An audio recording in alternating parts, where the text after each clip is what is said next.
আসসালামু আলাইকুম। Learn easily with Arif স্যারের পক্ষ থেকে শুভেচ্ছা ও অভিনন্দন। আজ আলোচনা করব বিগত বিসিএস পরীক্ষায় ঐকিক নিয়ম যে এসেছিল সেগুলো সম্পর্কে আলোচনা করব। ঐকিক নিয়মের এই অঙ্কগুলো প্রত্যেকটি চাকরি পরীক্ষার জন্য খুবই গুরুত্বপূর্ণ।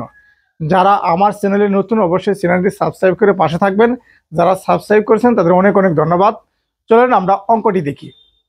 অঙ্কটি হলো, যদি একটি কাজ 9 জন লোক 12 দিনে করতে পারে, অতিরিক্ত 3 জন লোক নিয়োগ করলে কাজটি কত দিনে শেষ হবে? 27তম বিসিএস পরীক্ষা এসেছিল। এই অঙ্কটি করতে গেলে আমাদের একটি মাত্র সূত্র জানা দরকার। সূত্রটি হলো M1 D1 সমান M2 D2। এখানে M1 বলতে আমরা বুঝবো প্রথমে যে যতজন লোক দেওয়া থাকবে সেটাকে M1 ধরবো, যত দিন দেওয়া থাকবে সেটা D1 ধরবো। তারপরে আবার যতজন লোক দেওয়া থাকবে সেটা M2 ধরবো, যত দিন বের করতে বলবো বা দিন দেওয়া থাকবে সেটা D2 ধরবো। তাহলে এখানে দেখো, এই অঙ্কটি সমাধান করতে গেলে আমরা লিখব M1 D1 সমান M2 D2। এখানে 9 জন লোকের মান হলে M1 সমান 9, কতদিন? 12 দিন। D1 সমান 12। অতিরিক্ত 3 জন লোক, তাহলে অতিরিক্ত যেহেতু 3 জন লোক, পূর্বে লোক ছিল কতজন? 9 জন। অতিরিক্ত 3 জন লোকের সাথে 9 জন লোক কি করব? যোগ করব। 9 যোগ 3 সমান সমান কত? 12 জন। দ্যাট মিনস M2 সমান 12 জন। তাহলে কত দিনে শেষ করব? D2 সমান কত? তাহলে আমাদের সূত্রটা কি ছিল? M1 D1 সমান M2 D2। M1 এর মান কত? 9 গুণ D1 এর মান কত? 12 সমান সমান M2 এর মান কত? 12 গুণ D2 এর মান নাই। এখন আমরা কি করব? পক্ষান্তর করব। পক্ষান্তর করলে 12 গুণ D2 সমান 9 গুণ 12। তাহলে D2 সাথে 12 কি আকার আছে? গুণ আকার আছে। যেহেতু গুণ আছে, এ ভাষা আসলে কি হবে? ভাগ। তাহলে ভাগ হলে আমরা 12কে 12 দ্বারা ভাগ করলে কত? 1। তাহলে 1 দিয়ে 9 এর গুণ করলে কি? 9 কে 9, 9 দিন। D2 সমান 9 দিন। অতএব 3 জন লোক যদি অতিরিক্ত 3 জন লোক যদি নিয়োগ করে তাহলে কত দিনে শেষ করবে? শেষ করবে 9 দিনে। কত দিন? 9 দিন। 9 দিন।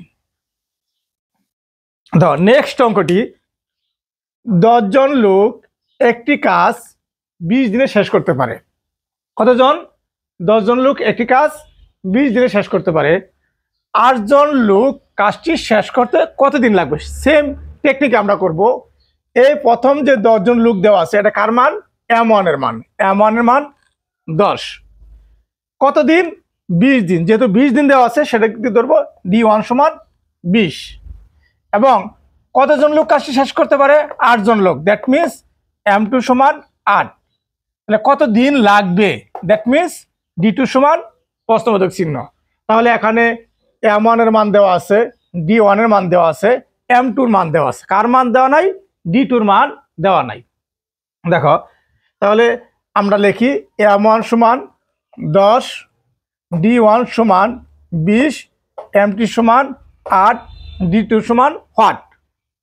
অতএব আমরা লিখতে পারি M1 D1 সমান M2 D2। তাহলে M1 এর মান কত? 10 গুণ D1 এর মান কত? 20 সমান সমান সমান সমান M2 এর মান কত? 8 গুণ D2 এর মান বের করব। এখন আমরা কি করব? পক্ষান্তর করব। পক্ষান্তর করলে 8 গুণ D2, 8 গুণ D2 এ পাশে নিয়ে আসলাম, আর ওই পাশে গেল 10 গুণ 20, 10 গুণ 20। এখন 8 গুণ D2, 8 কি আকারে আছে? গুণ আকারে। যেহেতু গুণ আকারে আছে, এ পাশে যাই কি হবো? ভাগ। আমরা যদি ভাগ করি 2 রে, দেখো 5 দুগুণে 10, 5 দুগুণে 10। আমরা প্রথমে এটা করি, 20 কে আমরা যদি 4 দ্বারা ভাগ করি, 4 5 20। 8 কে 4 দ্বারা ভাগ করলে 4 দুগুণে 8। তারপর আমরা করব 2 দিয়ে 10 কে ভাগ করলে কত? 5।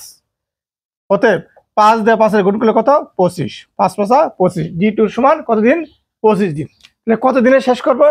কাজটি শেষ করবে 25 দিনে। 25 দিনে। এই দুইটি অঙ্কে যদি তোমাদের কোনো প্রশ্ন থাকে অবশ্যই কমেন্টস করবা, আর সেই কমেন্টস অনুযায়ী আমি সেগুলো উত্তর দিব। সবাই ভালো থাকো, সুস্থ থাকো। নেক্সট কোনো ভিডিও ইনশাল্লাহ তোমাদের সাথে সাক্ষাৎ হবে।